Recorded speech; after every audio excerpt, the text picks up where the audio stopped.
Bonjour bien-aimés, bienvenue à ce culte du 30 août 2020. Au menu, la louange, un témoignage et la prédication. Une histoire sera aussi proposée aux enfants.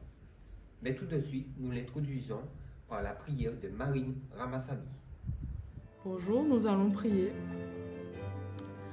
Père éternel, je veux te remettre entièrement ce moment.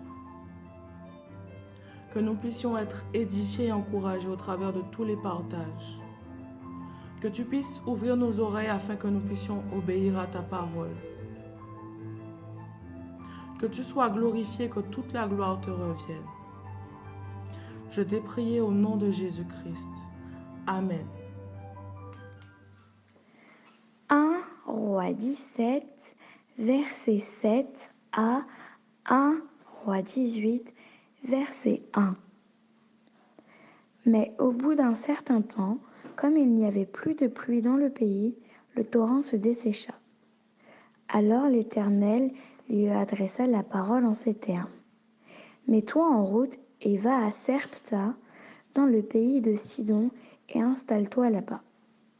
J'ai ordonné à une veuve de là-bas de pourvoir à ta nourriture. Élie se mit donc en route et se rendit à Sarpta. Lorsqu'il arriva à l'entrée de la ville, il aperçut une veuve qui ramassait du bois.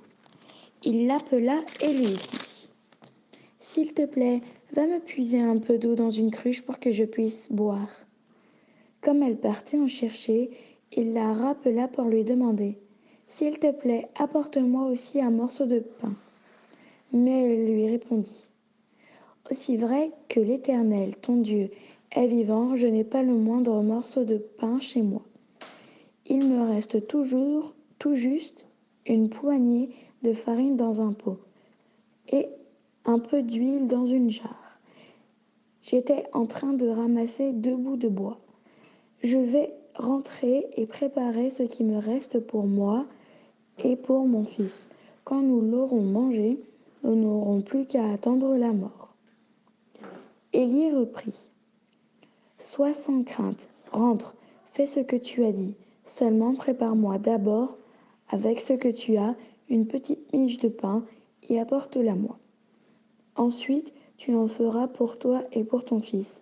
Car voici ce que déclare l'Éternel, le Dieu d'Israël.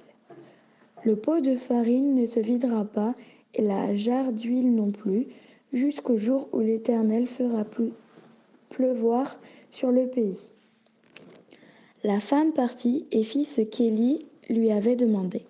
Pendant longtemps, elle eut de quoi manger, elle et sa famille, ainsi qu'Élie. Le pot de farine ne se vida pas, et la jarre d'huile non plus, conformément à la parole de l'Éternel, que l'Éternel avait prononcée par l'intermédiaire d'Élie. Quelque temps après, le fils de la veuve qui avait accueilli Élie tomba malade. Le mal devint si grave qu'il cessa de respirer. Alors la mère dit au prophète : « Qu'avions-nous à faire ensemble, toi et moi, homme de Dieu ? Es-tu venu chez moi pour me faire payer mes fautes et causer la mort de mon fils ? » Il lui répondit : « Donne-moi ton fils. » Il le prit des bras de sa mère, le porta dans la chambre haute où il logeait et l'étendit sur son lit. Puis il implora l'Éternel : « Ô Éternel mon Dieu, cette veuve m'a accueilli chez elle. Est-ce que vraiment tu lui voudrais du mal au point de faire mourir son fils ? » Puis il s'allongea par 3 fois de tout son long sur l'enfant et implora l'Éternel : « Éternel mon Dieu, je t'en prie, veuille faire revenir en lui le souffle de vie de cet enfant. » L'Éternel exauça la prière d'Élie. Le souffle de l'enfant revint en lui et il reprit vie. Élie prit l'enfant, le descendit de la chambre haute à l'intérieur de la maison et le rendit à sa mère en disant : « Viens voir, ton fils est vivant. » Alors la femme s'écria : « Maintenant, je sais que tu es un homme de Dieu et que la parole de l'Éternel que tu prononces est vraie. » La promesse est aussi pour vous. La La louange de ce matin nous est présentée par Lucien Tigiffon. Le nom de notre Seigneur est magnifique sur toute la terre. Merci Stevie. En fait, ce ne sera pas moi qui dirigerai le moment de louange, ce sera ma famille ainsi que mes enfants. Vous pourrez les rencontrer tout à l'heure. Mais d'abord, le cœur de conquérant. J'ai bien hâte d'écouter ce que le frère Teddy nous partagera. Le cœur de conquérant. Quel sujet! Quel sujet! Nous sommes nés, nous avons été créés avec un cœur de conquérant. Mais conquérir quoi? Pourquoi? Quand? Comment gérer tout cela? J'ai bien hâte d'écouter notre frère Teddy. Je laisse la place donc à Magali et aux enfants et soyons dans l'écoute et dans l'admiration de celui qui nous a appelés et qui nous appelle à conquérir. Bonjour, nous sommes heureux de vous conduire ce matin dans un moment de louange depuis la province de l'Alberta au Canada. Psaume 67, verset 3 dit « Les peuples te louent, ô Dieu, tous les peuples te louent ». Chez vous, en Guadeloupe, dans les Caraïbes et jusqu'aux extrémités de la terre, il y a des hommes, des femmes, des enfants qui louent Dieu. Des milliers de kilomètres nous séparent, mais un seul nom nous rassemble. Le nom au-dessus de tous les noms, le nom précieux de Jésus.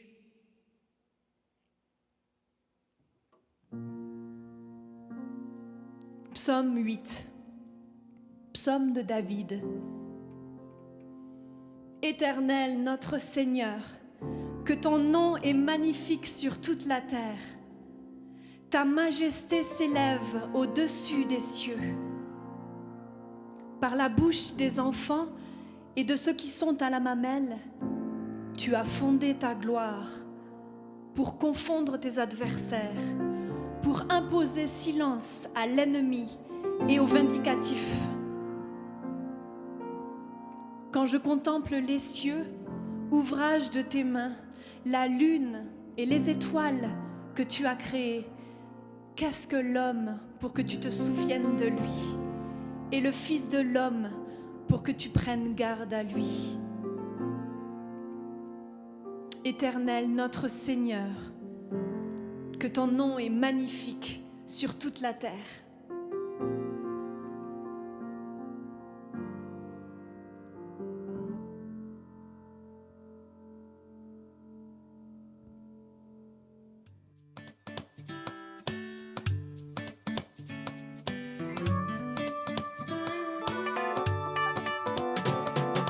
Dieu, tu as fait le ciel grand, les mers et les océans.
Psaume 23.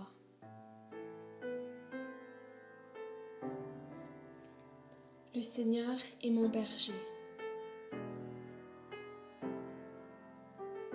Je ne manque de rien.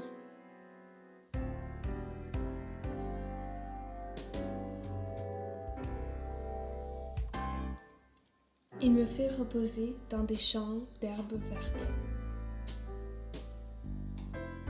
Il me conduit au calme près de l'eau. Il me rend des forces. Il me guide sur le bon chemin pour montrer sa gloire. Même si je traverse la sombre vallée de la mort, je n'ai peur de rien, Seigneur, car tu es avec moi.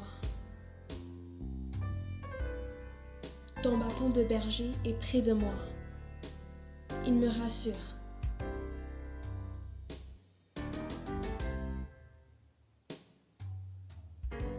Tu m'offres un bon repas sous les yeux de mes ennemis. Tu verses sur ma tête de l'huile parfumée. Tu me donnes à boire en abondance. Oui, tous les jours de ma vie, ton amour m'accompagne. Et je suis heureux. Je reviendrai pour toujours dans la maison du Seigneur.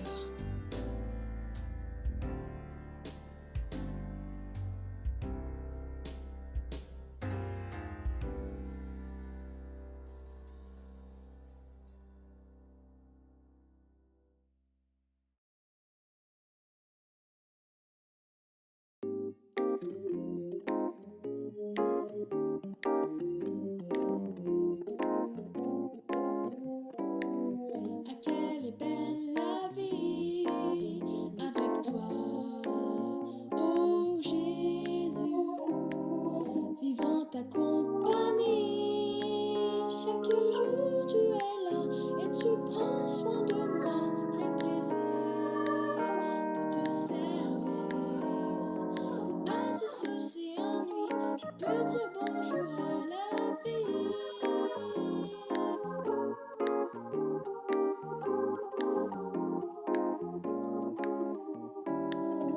Quelle est belle la vie avec toi, oh Jésus, vivant ta compagnie. Chaque jour tu es là et tu prends soin de moi. Quel plaisir de te servir. À ce souci ennui, je peux dire bonjour à la vie.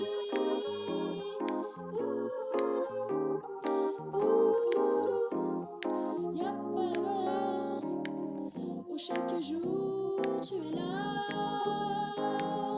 et tu prends soin de moi. Oh, chaque jour de ma vie, je veux dire, ah, quelle est belle la vie.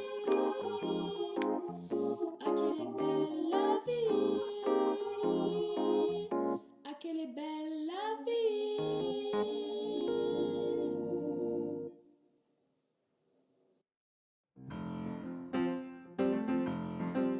Il est écrit en Matthieu 18:20, « Car là où 2 ou 3 sont assemblés en mon nom, je suis au milieu d'eux. » Oui Seigneur, nous venons te rencontrer ensemble ce matin. Je veux monter sur la montagne, c'est là que l'on rencontre Dieu. C'est là que la joie nous inonde et que pour nous s'ouvrent les cieux. Je veux laisser les joies du monde et me tenir tout près de Dieu. Je veux monter sur la montagne, c'est là que l'on est heureux. Je veux monter sur la montagne, c'est là que l'on est heureux.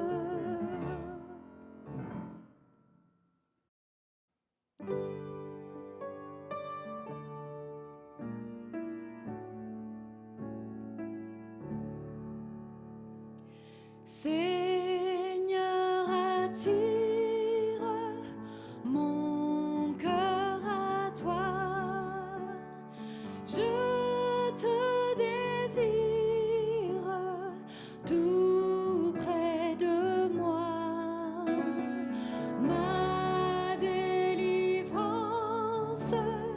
dans le danger, c'est ta présence, divin berger. C'est ta présence, divin berger. Ton nom, Seigneur Jésus, est admirable.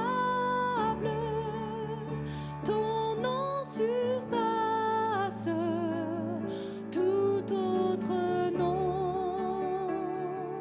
Tu es le roi des rois, le Seigneur des seigneurs. Ton nom surpasse tout autre nom. Tu es le Tout-Puissant, le Prince de la paix, l'étoile du matin, le bon berger. Tu es le roi des rois, le Seigneur des seigneurs. Ton nom surpasse tout autre nom.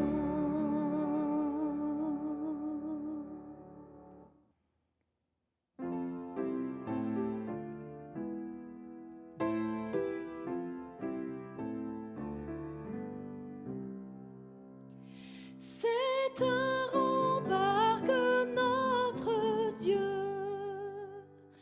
en ces jours de détresse,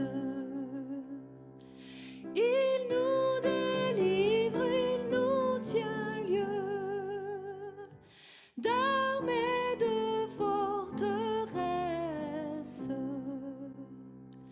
Notre ennemi mortel, rusé, fort et cruel,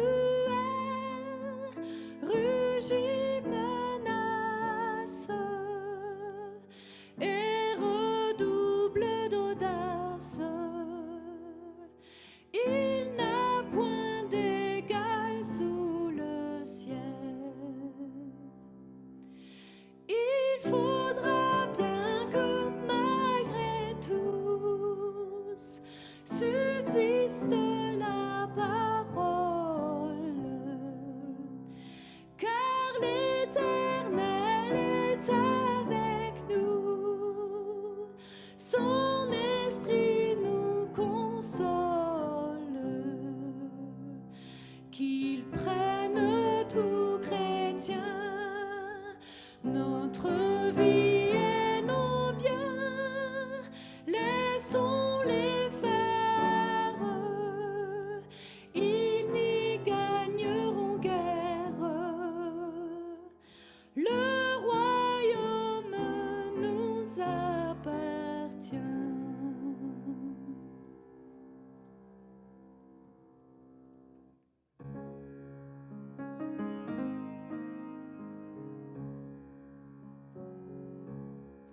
Je sais qu'un jour mes yeux verront Jésus. Je sais qu'un jour mes yeux verront Jésus. Si je marche jusqu'au bout par la foi et malgré tout, je sais qu'un jour mes yeux verront Jésus. Si je marche jusqu'au bout par la foi et malgré tout, je sais qu'un jour mes yeux verront Jésus.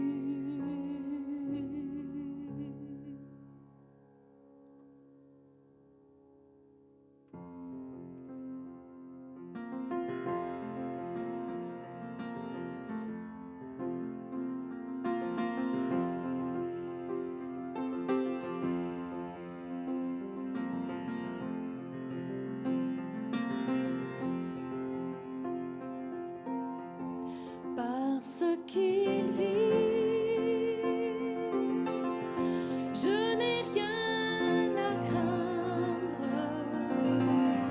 mes lendemains sont assurés entre ses mains. Il tient ma vie pour ce temps et l'éternité. Je sais qu'il vit. Oh oui Seigneur, tu es Dieu.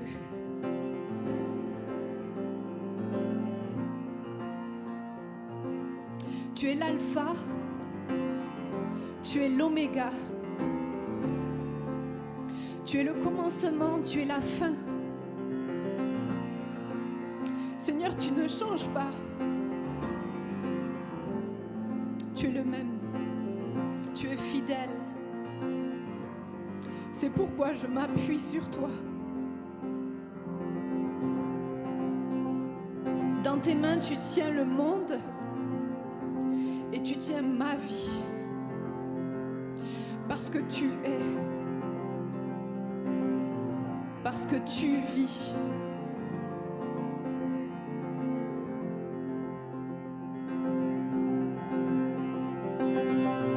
Oui Seigneur, tu vis. Parce qu'il vit. Non, je n'ai rien à craindre.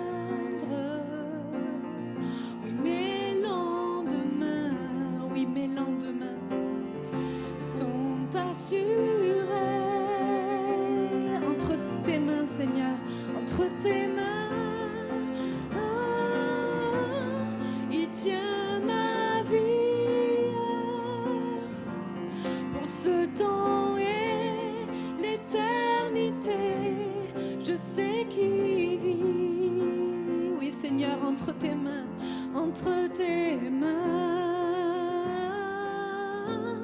tu tiens ma vie pour ce temps et l'éternité, parce que tu vis.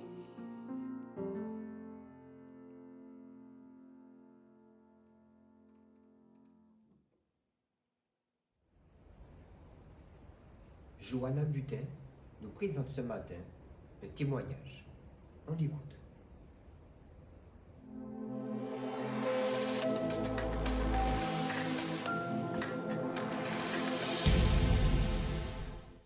Bonjour à tous, alors je m'appelle Johanna et mon témoignage d'aujourd'hui sera axé sur le verset qui se trouve en Proverbe 19 et le verset 21 et qui nous dit « Il y a beaucoup de projets dans le cœur de l'homme, mais seul le dessein de l'Éternel s'accomplit. » Alors en tant que jeune, plus particulièrement, et surtout par rapport au fait que l'éducation nationale nous pousse aussi à avoir des plans d'orientation pour notre vie dès tout jeune, hein, dès le collège.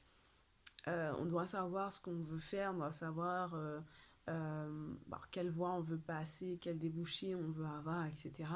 Donc c'est vrai qu'on a beaucoup de temps pour méditer sur notre futur, créer des projets. Donc du coup, moi je suis passée par plusieurs plans. Mais c'est vrai qu'en terminale, je me suis arrêtée sur la pédiatrie, puisque je trouvais que c'était le domaine qui alliait en fait les deux domaines en fait que j'aimais bien à cette époque-là, puisque j'étais curieuse des sciences et j'aimais beaucoup les interactions avec les enfants, etc.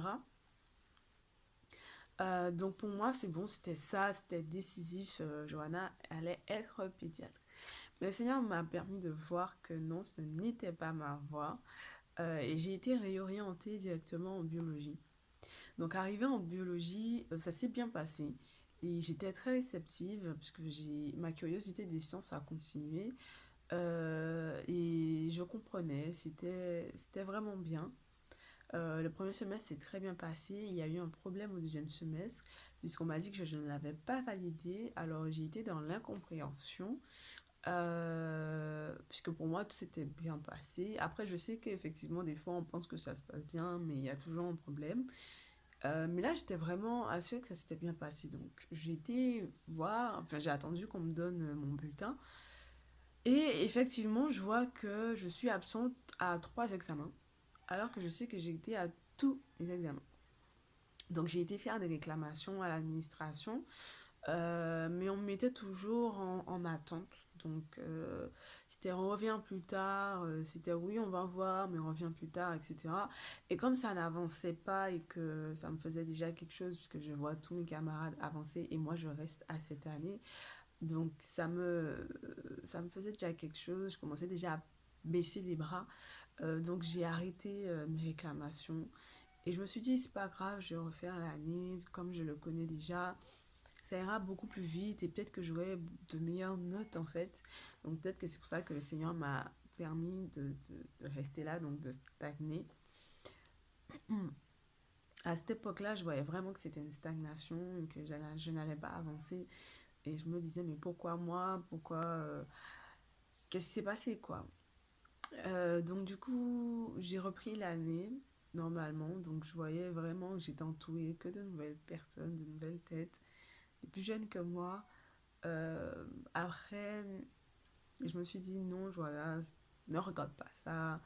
Essaye de t'ouvrir, essaye de parler, essaye de voir autre chose. Mais c'est vrai que euh, j'ai vu que les cours étaient exactement pareils. C'était vraiment la même chose que l'année dernière. Donc du coup, ça me, ça me gonflait, entre parenthèses. Euh, et du coup, j'avais besoin d'autre chose. C'est-à-dire que j'avais besoin d'une autre activité un petit peu plus nouvelle et qui me permettrait toujours d'apprendre. Donc je me suis dit, pourquoi pas aller dans l'éducation avec les enfants. Donc j'ai fait le service civique. Donc j'étais animatrice et j'ai beaucoup appris. J'ai vraiment beaucoup appris. Et en fait, ce domaine-là m'a carrément attirée. Donc du coup, j'ai donné beaucoup plus de mon énergie dans mon job que dans mes études. Et jusqu'au point où j'ai arrêté en fait la biologie comme ça. Et je suis restée à l'éducation avec les enfants en tant qu'animatrice. Donc je suis restée au moins 3 ans là-dedans. Et je vous avoue que j'ai beaucoup appris, j'ai beaucoup euh, vu aussi. J'ai eu des expériences en pas mal de choses. Euh, Franchement, on pense à croire que c'est un métier qui est facile, mais ça ne l'est pas. Et on apprend beaucoup en termes de pédagogie, en termes de relations humaines, puisque c'est pas qu'avec les enfants qu'on a des interactions. On a des interactions avec le corps enseignant, avec le personnel de l'école, de la commune, avec les parents aussi.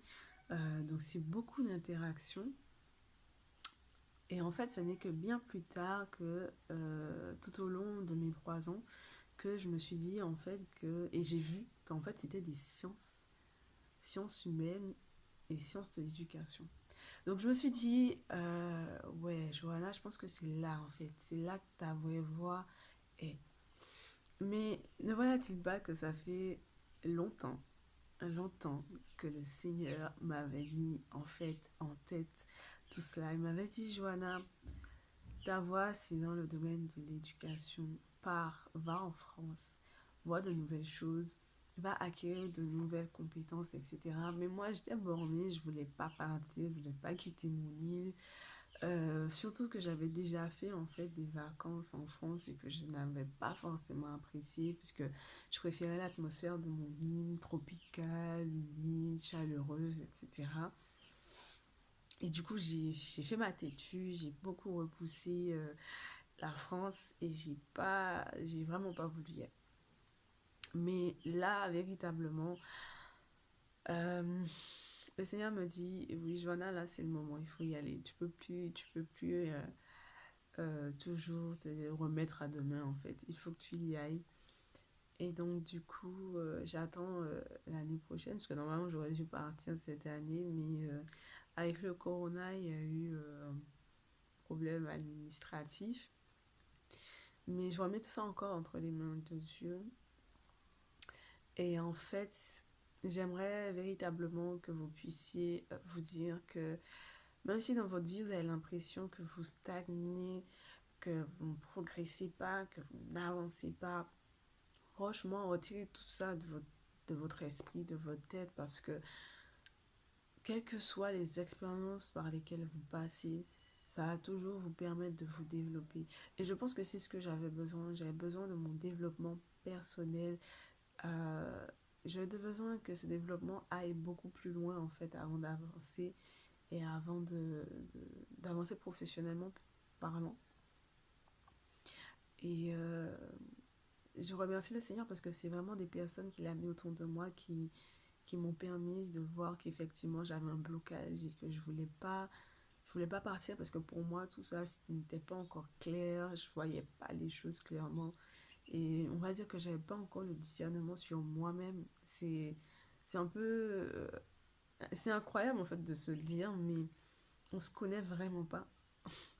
Et c'est vraiment la relation qu'on a avec Dieu, c'est vraiment la prière, la louange, tous ces moyens de communication avec le Seigneur qui nous fait voir par son Saint-Esprit, qui nous fait comprendre qui on est et où est-ce que l'on doit aller. Donc véritablement, chaque jeune, chaque personne qui franchement ont le dessein de partir seul, remettez-vous entre les mains de Dieu et il vous guidera.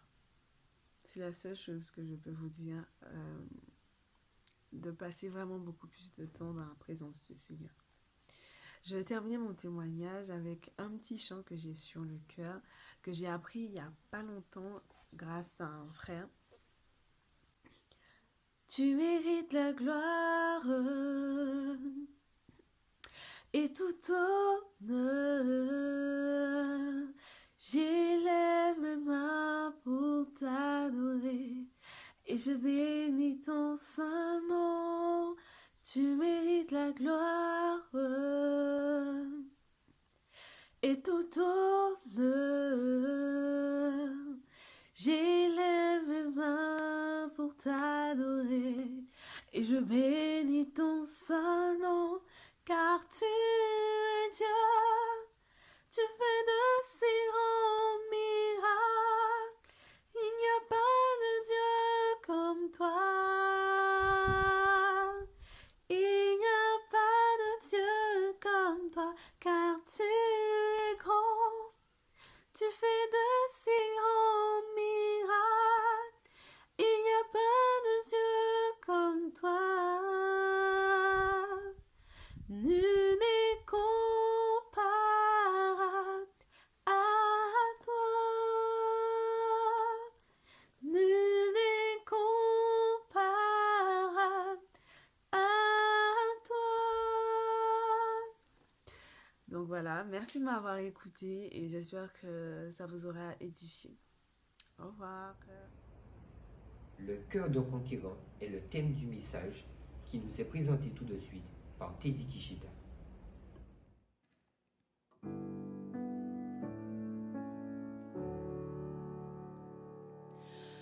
Parle-moi, parle-moi, c'est là ma prière.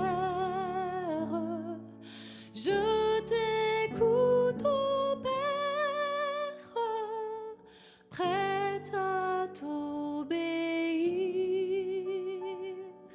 prête à t'obéir.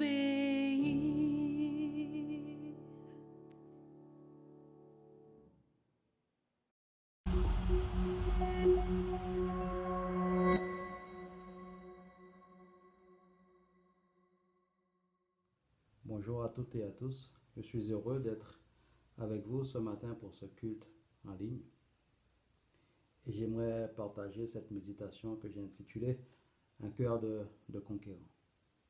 Je vous inviterai dans quelques instants à faire la lecture du livre de Josué. Nous serons au chapitre 1, versets 1 à 9.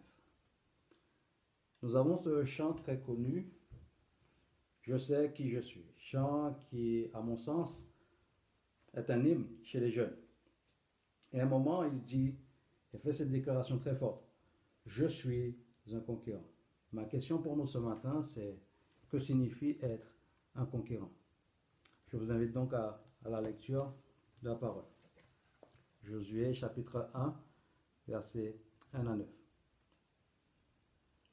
Après la mort de Moïse, serviteur de l'Éternel, l'Éternel dit à Josué, fils de Nun, l'assistant de Moïse, mon serviteur Moïse est mort. Maintenant donc, dispose-toi à traverser le Jourdain avec tout ce peuple pour entrer dans le pays que je donne aux Israélites. Comme je l'ai promis à Moïse, je vous donne tout endroit où vous poserez vos pieds. Votre territoire s'étendra du désert jusqu'aux montagnes du Liban et du grand fleuve l'Euphrate, à travers tout le pays des Hittites jusqu'à la mer Méditerranée à l'ouest. Tant que tu vivras, personne ne pourra te résister, car je serai avec toi comme j'ai été avec Moïse. Je ne te délaisserai pas et je ne t'abandonnerai pas. Prends courage et tiens bon, car c'est toi qui feras entrer ce peuple en possession du pays que j'ai promis par serment à leurs ancêtres de leur donner. Simplement, prends courage et tiens bon, pour veiller à obéir à toute la loi que mon serviteur Moïse t'a prescrite, sans t'en écarter ni d'un côté ni de l'autre. Alors tu réussiras dans tout ce que tu entreprendras. Aie soin de répéter sans cesse les paroles de ce livre de la loi.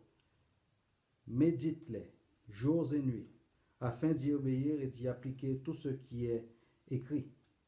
Car alors tu auras du succès dans tes entreprises, alors tu réussiras. Je t'ai donné cet ordre. Prends courage et tiens bon. Ne crains rien et ne te laisse pas effrayer, car moi, l'Éternel ton Dieu, je serai avec toi pour tout ce que tu entreprendras. Amen. Le livre de Josué nous relate la prise de Canaan, pays promis aux Israélites. Avec Josué, nous sommes placés dans cette suite des 40 années dans le désert par le peuple, mais surtout nous sommes dans la succession de l'ère Moïse. Maintenant Moïse est mort et il revient à Josué, son assistant, de prendre la tête du pays d'Israël et de mener à bien la conquête.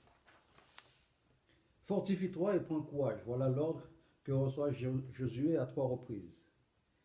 Cette répétition pourrait révéler l'état d'esprit même de Josué. Moïse, le leader charismatique, est mort et il y a une guerre en perspective. Il faut prendre la direction de ce peuple et toutes ces choses ne nous interdisent pas de penser qu'intérieurement, les choses se bousculent dans la tête de Josué. Mais Dieu va intervenir et remobiliser son serviteur. Et à mon sens, cette intervention de Dieu est porteuse d'enseignement pour nous sur l'état d'esprit d'un conquérant. Le premier enseignement que nous pouvons tirer de ce texte sur le fait d'être un conquérant, ce fait d'avoir un cœur disposé. Un conquérant, c'est d'avoir un cœur disposé. Être un conquérant, c'est avoir un cœur qui est préparé à accomplir une mission particulière. C'est un cœur qui se lève, qui prend position, qui est initiateur d'un mouvement, qui est initiateur d'une action. Josué, là, la tête remplie de questions, est dans un état d'inertie. Le peuple et lui n'avancent plus vers leur héritage. Cette mort de Moïse, cette perspective de la guerre, le Jourdain qui se dresse devant eux sont autant d'éléments qu'il va falloir surmonter. Et nous pouvons comprendre cette injonction de Dieu qui l'invite alors à se préparer, à se remobiliser pour franchir ce Jourdain qui se dresse là devant eux. La mort de Moïse peut représenter parfois les éléments du passé sur lesquels on se reposait et qui ne sont plus. Le Jourdain, quant à lui, peut représenter les défis et les obstacles qui se dressent devant nous et qui nous paraissent infranchissables. Cependant, Dieu invite Josué à sa suite. Il invite à reprendre courage, à se mettre en mouvement vers leur héritage. L'Épître aux Hébreux fait la comparaison entre Josué et Jésus, notre Seigneur Jésus. Deux noms qui signifient aussi la même chose, Dieu sauve. L'Épître aux Hébreux montre la supériorité de notre Seigneur Jésus, notre héros, par rapport à Josué. L'évangile de Luc, au chapitre 9, souligne le fait que Jésus lui-même, sachant que son heure était arrivée, marcha d'une manière résolue vers Jérusalem. Et que dire?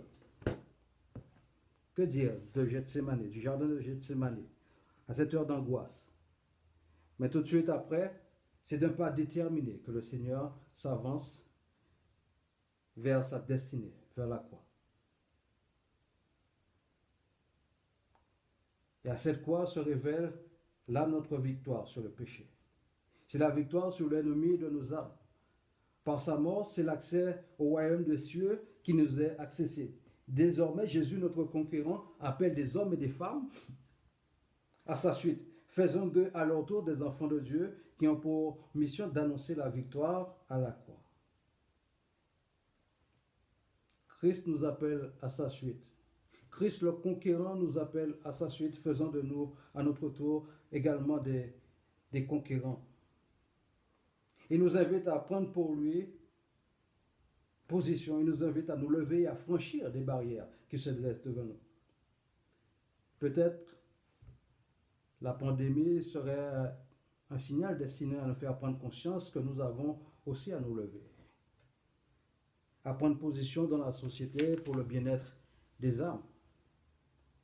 La souffrance dans nos sociétés sont, à mon sens, autant de signaux qui ne devraient pas nous laisser indifférents et nous pousser à l'action en tant que fils et filles de Dieu.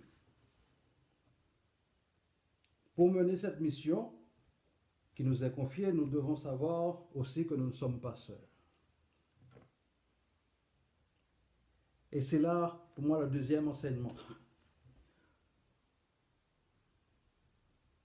Un cœur conquérant sait que Dieu, selon Dieu, un cœur conquérant selon Dieu, est un cœur qui sait et qui est assuré de la présence effective de Dieu lui-même.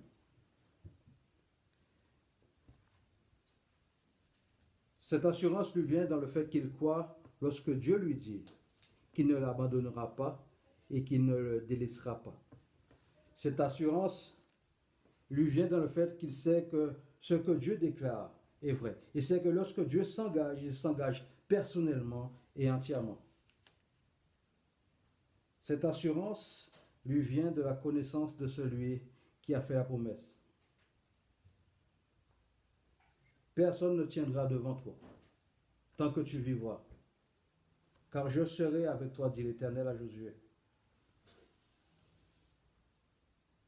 Josué a été témoin des actions de Dieu lorsqu'il était plus jeune, lorsqu'il était assistant de Moïse. Il a expérimenté, on pourrait dire, les prouesses de l'Éternel, lui-même étant engagé dans différentes batailles. Et maintenant, on voit c'est Dieu qui s'engage personnellement aux côtés de Josué, comme cela était le cas avec Moïse. Nous comprenons alors que cet ordre qui est fait à Josué, le Seigneur lui dit, fortifie-toi et prends courage. Josué n'est pas invité à se fortifier selon ses capacités. Mais Josué est exhorté à puiser sa force en Dieu. Dieu ne demande pas à Josué de compter uniquement sur son expérience, ses capacités à la guerre, ses stratégies. Josué est invité à trouver dans la présence même de Dieu toutes les ressources nécessaires pour accomplir sa mission. Et je pense qu'il en va de même pour nous. À plusieurs reprises dans le Nouveau Testament, le croyant est invité à se fortifier dans le Seigneur par l'action de l'Esprit Saint qui agit en nous. Nous pouvons voir dans la bouche de Jésus des propos similaires à ceux que tienne l'Éternel à Josué. Lors de l'envoi missionnaire à ses disciples en Matthieu 28, Jésus leur dit, « Allez, faites de toutes les nations des disciples. » Et voici, pour terminer, il dit, « Je suis avec vous. » Le Seigneur s'engage lui-même à être dans la mission chaque jour jusqu'à la fin du monde. Cette promesse est profonde à mon sens. C'est celui qui a vaincu la mort qui fait cette promesse. Il promet d'être là avec ses disciples dans la mission qu'il leur est confiée, à savoir d'annoncer l'évangile et de faire à leur tour des disciples. Mais cependant, il semble qu'il ne faudrait pas non plus négliger ce qui a été dit un peu avant cette déclaration de Jésus. Jésus leur dit, avant de leur donner cet ordre, « Tout pouvoir m'a été donné dans le ciel et sur la terre. » En d'autres termes, celui qui envoie vers la mission a tout pouvoir, il a toute autorité. Ainsi, le disciple de Christ est invité à puiser sa force, non pas en lui-même, mais à puiser sa force en Christ, celui qui a toute autorité. Le cœur conquérant, le disciple de Christ, tire sa force, tire son courage en étant enraciné en Christ lui-même.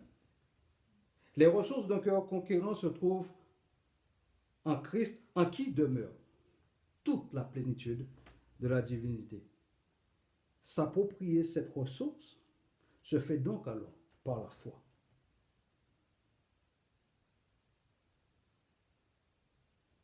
Et nous savons que la foi grandit, il est vrai, par des expériences avec Dieu, mais elle grandit surtout par la parole de Dieu.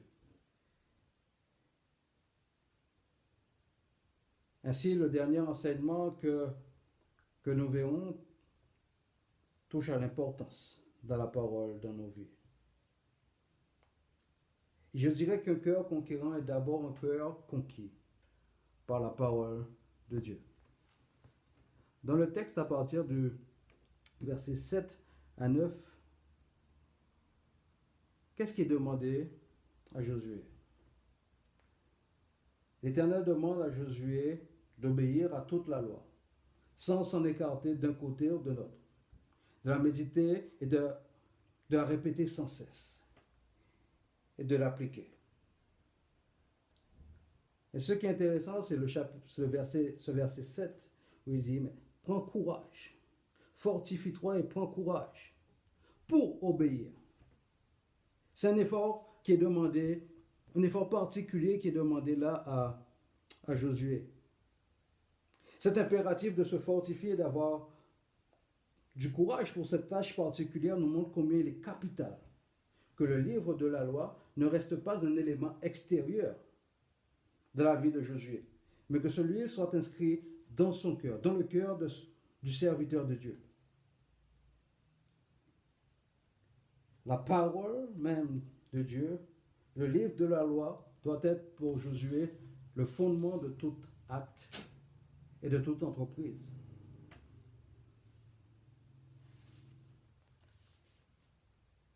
Parfois, nous faisons des efforts pour apprendre. Nous devons faire des efforts, je dirais, pour apprendre, pour méditer la parole de Dieu.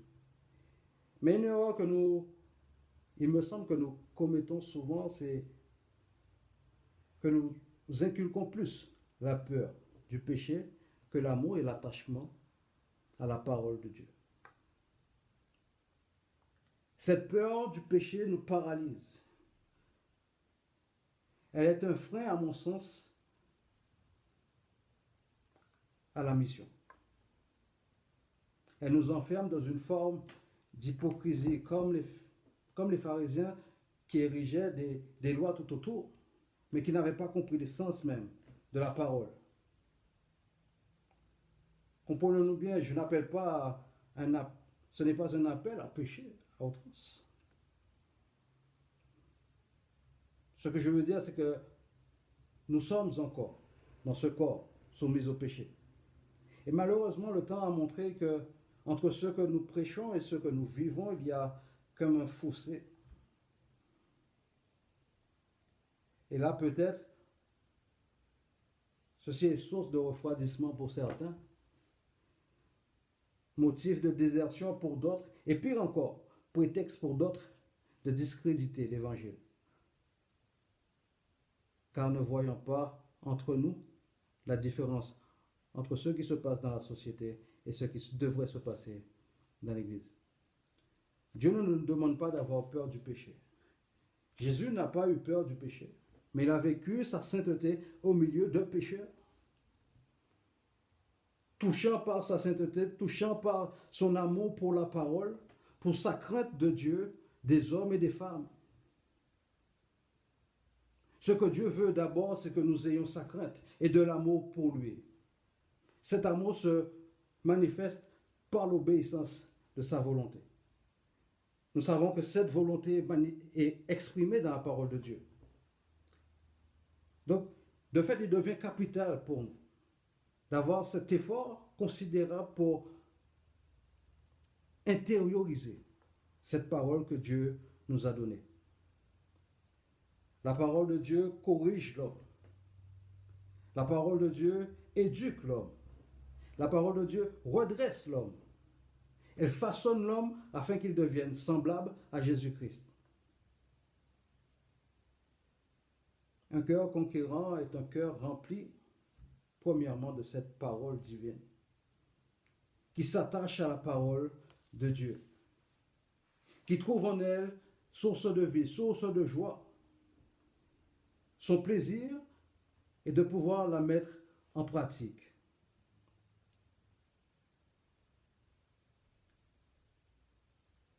Notre foi grandira en étudiant la parole.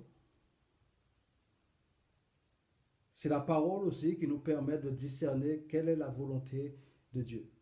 Et c'est cette même parole qui nous permet de discerner les ruses du diable.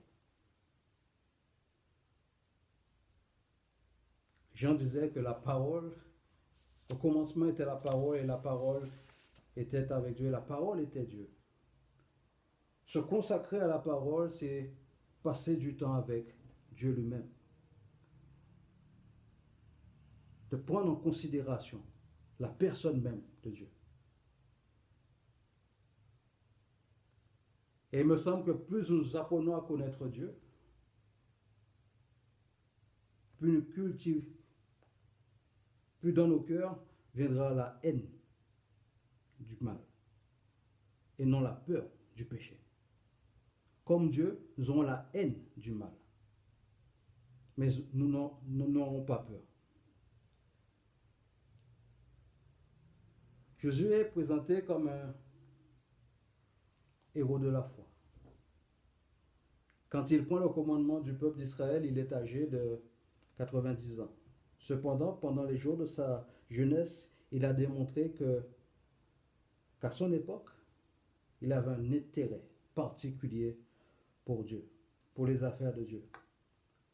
Auprès de Moïse, il a appris l'écoute, il a appris à prendre des responsabilités, il a appris à connaître l'Éternel. Il a appris à discerner ce que l'Éternel désire. Sa jeunesse a servi à préparer son cœur de conquérant. Les efforts que nous consentirons à faire pour soigner notre relation à Dieu et nous investir dans sa parole nous conduiront dans une marche conquérante de la mission qui nous est confiée. Ayons un cœur disposé. Apprenons à compter sur la présence effective de Dieu. Et laissons-nous transformer par la parole même de Dieu. Alors, notre île, notre monde, saura et verra que notre Dieu est vivant. Et nous irons, si je peux dire, en conquérant vers la mission qu'il nous a donnée. Soyez bénis. Amen.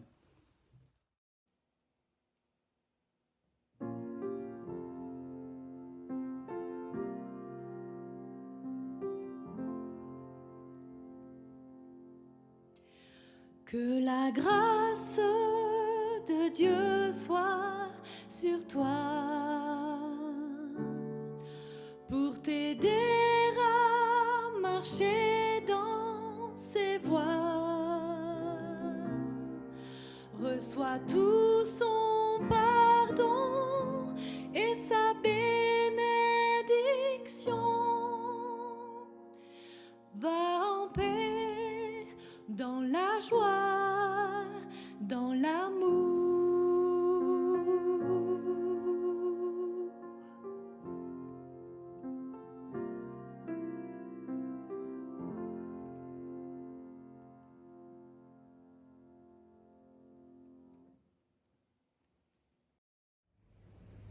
Un grand merci à notre frère Teddy pour la prédication qu'il nous a présentée. Merci à toutes ceux et toutes celles qui ont contribué à la réalisation de ce culte. Nous le clôturons par la prière. Inclinons-nous. Éternel mon Dieu, nous te donnons toute gloire. Et merci pour ce moment, ce doux moment que nous avons passé en ta présence. Nous avons une pensée pour toutes ceux et toutes celles qui se sont réunis dans les lieux de culte en présentiel. Et bien évidemment, nous qui avons assisté au culte sur les réseaux et sur Internet. Bénis ton Église en Guadeloupe et que ta grâce soit avec nous. Au nom de Jésus. Amen. Alléluia, je sais qui je suis en toi. Alléluia, est-ce que nous pouvons encore battre les mains dans sa présence? Alléluia, il est notre identité. Alléluia. Nous ne sommes pas n'importe qui. Nous sommes un peu choisis, un peu élus. Nous sommes une génération. On y va. Nous sommes une génération choisie, appelée.